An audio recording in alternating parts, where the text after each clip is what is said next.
What's up, guys? Welcome back to another episode. On today's episode, we're going to be reacting and analyzing Chamath's interview on what is this?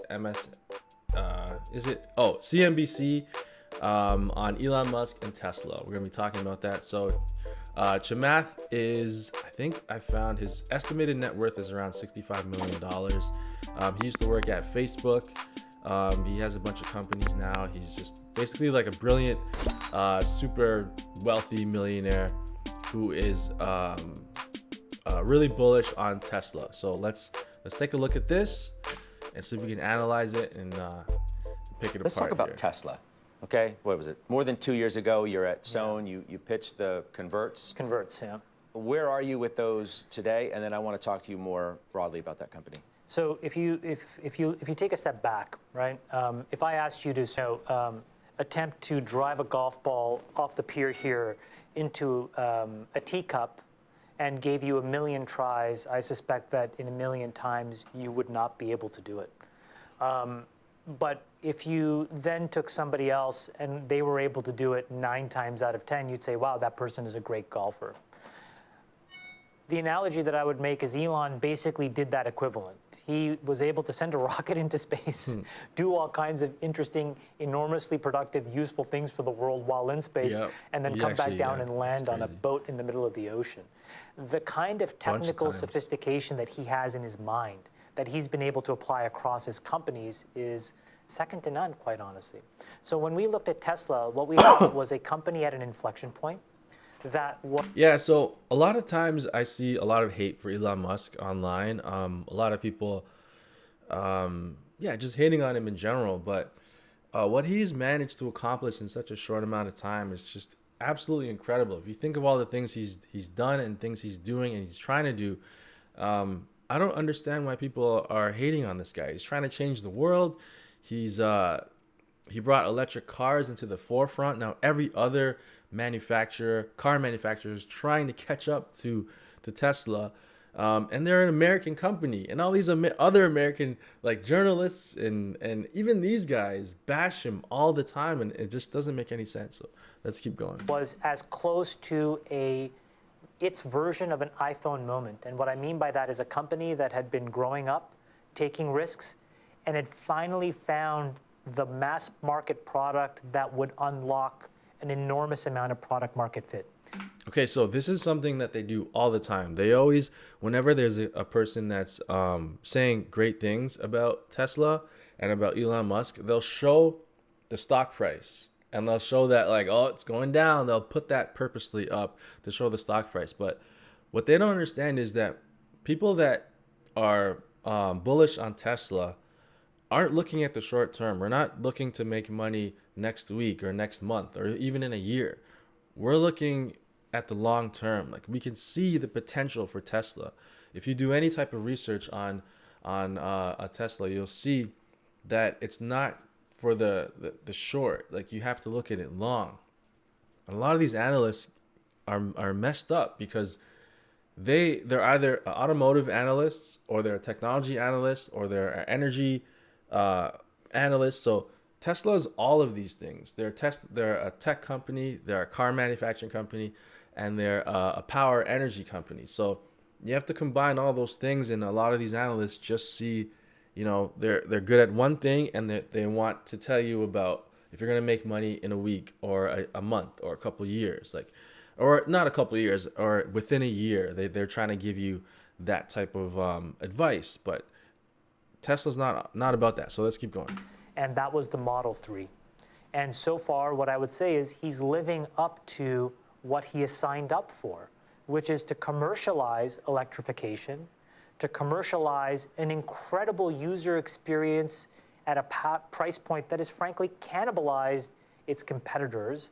And what you see in the results, in my opinion, is a company that is now maturing under all of that demand. And so, again, is it the best suited company if you want to drive and observe quarter-over-quarter precision and performance? No. But if you want to take a step back and take a 3-5 year view and say, where can I compound my money? And particularly with the converts, what's so beautiful is it's downside protected because it's... So yeah, that's exactly what I was saying. If you want to, like, if you're looking at quarter to quarter, it's definitely not. Well, it is doing really good quarter to quarter in terms of sales and growth, company growth and sales. It is more and more every month compared to last year at this time. If you do that comparison, it is way more than it was last year. But if you looking at in terms of profitability and cash flow and stuff, quarter to quarter right now, it's not the best. But 2, 3, 5 years from now, it's going to be astronomical. They're estimating. Some guys are estimating $2,000 a share to $4,000 a share, and I even heard $6,000 a share. That's unbelievable. I don't know if it's ever going to get that high, but let's keep going. Sits on top of all the equity and the other debt. And so if you have any concern that there's liquidity issues, or if you have any concerns that the company may have to sell, they get paid first. So to me, it was a riskless option on the Edison of our generation. But you weren't. Wow. Holy, that's awesome. You just breezed by that. The Edison of our generation. Because we haven't had a guy like this since Steve Jobs, Bill Gates, and then Elon Musk. These game changers, these people that come along and they change everything. And like with the iPhone, with Microsoft, Google, these huge companies, these huge tech things, YouTube, these things in our lives that change our lives, like in a massive way for the better too. Like with electric cars, it's only going to make things better for the consumer, for the earth, for everyone. So let's keep going. You weren't necessarily comfortable enough with the story to buy the common stock? The reason is because the common stock is not controlled, unfortunately, enough by him or the insiders. What it's controlled by are a bunch of vulture-like venture and hedge funds, mostly hedge funds, who like to prey on that company. If you look at, for example, the Twitter traffic, or if you look at the forum traffic around Tesla, the amount of hyping or under-hyping, the amount of sniping is enormous. Yeah. All of that signals to me that it is a market that is out of the control of the founders and the executives and firmly in the hands of financial manipulators. Oh, come on. So what he's talking about there is, so the company has no control over the stock. So what's happening is all these companies some people speculate that the gas companies and the oil companies are paying off these or giving incentives to some news articles to slander Elon Musk and Tesla. Because if you look at anything, MSNBC, Bloomberg, all their Tesla articles are all negative. So much of it is negative. Maybe that's because they're getting clicks. They notice if they put a negative article out, they'll get a bunch of clicks, and if they put positive articles out, then they don't get anything. So people love to hate on Tesla. So what's happening is that's driving the stock price to go up and down. So every time you hear like, oh, there was a Tesla fire, one of the cars caught fire, the stock will dip. Meanwhile, there's like, I forget the exact number, but like thousands of ICE cars catch fire every single day. So or if there's an autopilot crash, or there was one autopilot crash, but there's I think like 200 or 300 crashes a day. I don't know. It's insane.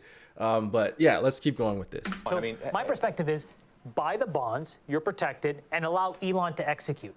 Isn't the founder and his actions responsible for a lot of what you're talking about? Well, all I see, frankly, is that he has tried to execute to the best of his abilities. He puts out aggressive numbers. He tries to meet those numbers. Sometimes he misses those numbers. What would you rather often he misses the numbers. But that's okay, because in the course of the year or in the course of the 5 years, if you take a 5-year step back and say, what has he promised in 2014 to what is he doing in 2019, you'd be ecstatic. Similarly, if you take a step back and say from 2019 to 2024, let the man do his job, will we be better or worse off as a planet, as a species, as humanity, as consumers? We will be better off. Okay, so let's analyze that a little bit. Okay, so what he's saying is Elon will overpromise. So he'll say like the Model 3 is coming out in so let's say it's 2014. Say Model 3 is coming out in 2016, and they'll do everything they can. They'll push for that, and they'll have to delay it a little bit. So it's coming out in like 6 months from now, and then that'll get pushed again, and then it'll come out in 2017. But it actually comes out. So in these small amounts of time, like 1, 2, 3 years, he'll promise something, but it will eventually come out. A lot of these other companies, Ford, Volkswagen, they've been promising these electric cars and concepts and all this stuff for years, and they keep pushing it. They keep saying this year we're gonna come out with or next year we're gonna come out with a bunch of electric cars. And then that gets pushed to the year after, and that gets pushed to 2025, and then they'll say by the year 2030 we're gonna have 15 electric cars in our fleet. But meanwhile, there's like 30 or 30 to 50 ice-powered cars, and that's in 2030.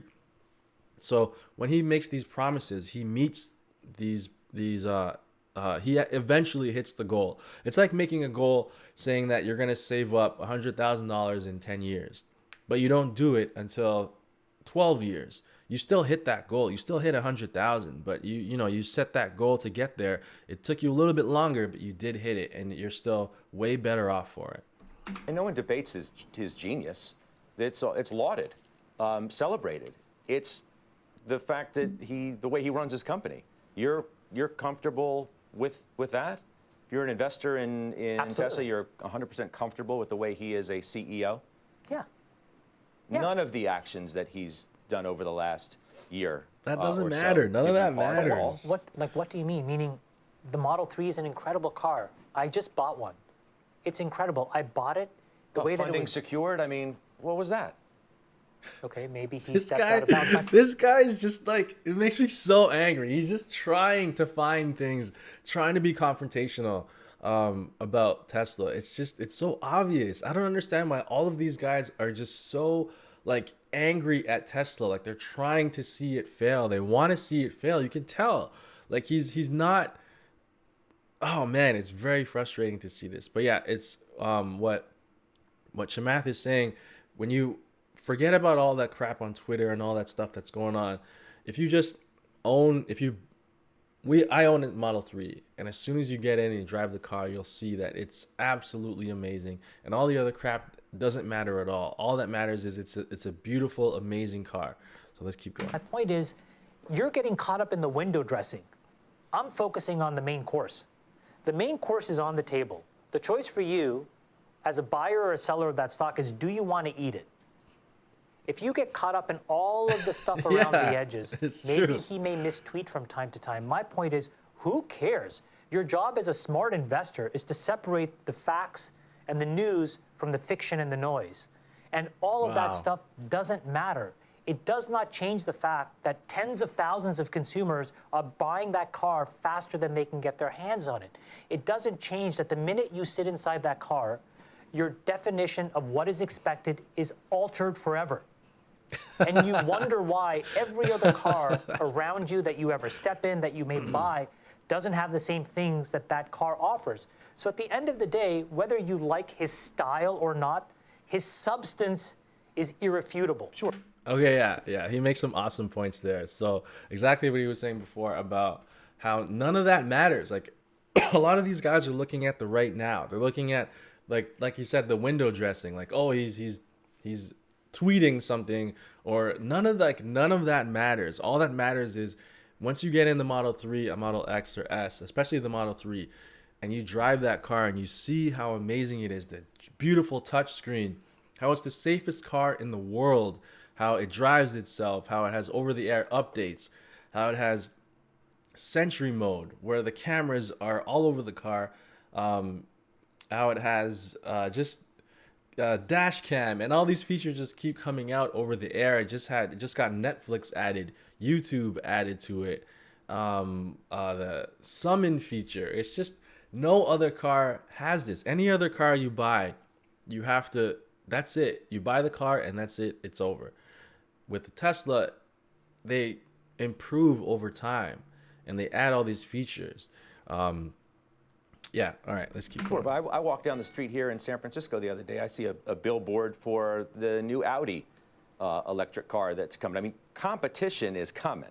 if it's not already here, that It's gives not you even no cause. close. You're right, because I remember all the Zune media players I bought after Apple released the iPod. I also remember the enormous number of amazing smartphones I bought when the iPhone was launched. It's not what people do. You know, it tends to be the case that when you redefine expectations and you have a category leader and you have an indelible brand and a mark that people recognize, the easiest decision, let me be a little pejorative, the lazy decision is to pick the winner and go with it. And in this case, there is a clear winner in electrification. It is done. That die has been cast. Holy and so crap. now the question is, can he build the infrastructure to deliver the demand? And if given time and if given patience, I believe he will, and I vote with my money that he can do that. Wow. Okay. Yeah. So same competition is coming. All right. So we're gonna make a separate video talking about the competition and talking about how behind they are. Like this is the thing. The competition is coming out with cars now, and the battery range and the acceleration and the safety and the over-the-air updates and the autopilot, all those features are behind.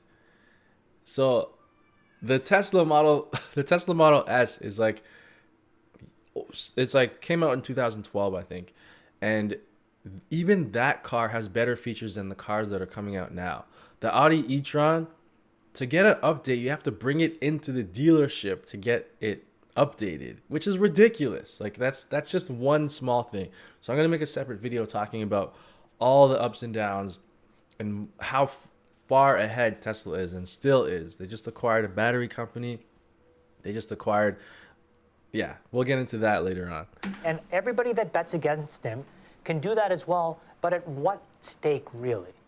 Because it's not as if there's no downside protection for the stock. The people who short this company are so short-sighted because the number of companies that would come out of the woodwork, you don't think that Apple, with $200 billion of cash, backstops this company and has a chance to enter a $1 trillion market overnight by buying that business if it gets imperiled in any way?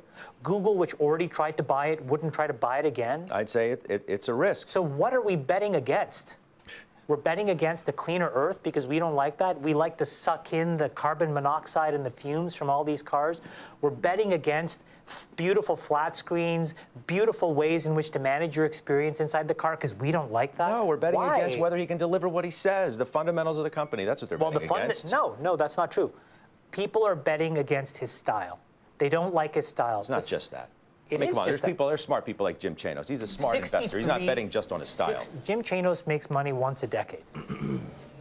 And while the market rips up, the guy just bleeds money and he's never on CNBC. And every time something works, he's there for 5 minutes. Great for Jim Chanos. Fantastic as a hedge in a portfolio where you have 1% in a short fund. But the reality is, being long equities makes sense. Being long innovation makes sense. Betting against entrepreneurs that are changing the world has never been a profitable endeavor. Why start now? I'm sure Mr. Chanos is going to take issue with your numbers and some of your comments. And I'm happy to post him. my returns against Chanos anytime he wants. We'll step away for a moment. Up next, widely followed. Holy crap, that was amazing. All right, so he was saying betting against innovation is like never a good bet. That's like, I don't know, that was amazing to me. Just hearing him say that at the end, like, why are we betting against someone that's trying to change the world for the better? Like, because we like internal combustion engines, we want to be relying on fossil fuels forever. We want to be like breathing in carbon, like all these terrible emissions forever. Like, it has to change at some point, and it's changing now. So why don't we, more people, have faith in this guy? Because these negative articles keep coming out like constantly. People like this guy keep talking about it negatively. So that's why, another reason why I started this channel, to be someone that's talking positive about Tesla, because what Elon and the company and everyone at the company is doing is incredible. And I'm Canadian, and this is an American company, which is it's just crazy to me that so many other American companies are trying to take it down. Like, who would profit from that? If Elon and Tesla goes away and we just keep using ICE cars forever, we keep relying on fossil fuels, like, that's not going to benefit anyone. Like, having safer vehicles on the road, cars that drive themselves, the Boring Company, SpaceX, energy solutions, solar. It's just renewable energies. Everything they're doing is amazing. So I'm going to be dropping more videos like this. If you like videos like this, make sure to drop a like, leave a comment down below. Let me know if I'm wrong or right. What did you like about this? Share this video with as many people as possible, and don't forget to subscribe, because I'm going to be dropping videos all the time, and bing that notification bell. This was awesome. I'm going to do more like this. All right, guys, I'll see you next time. I'm out of here. Peace.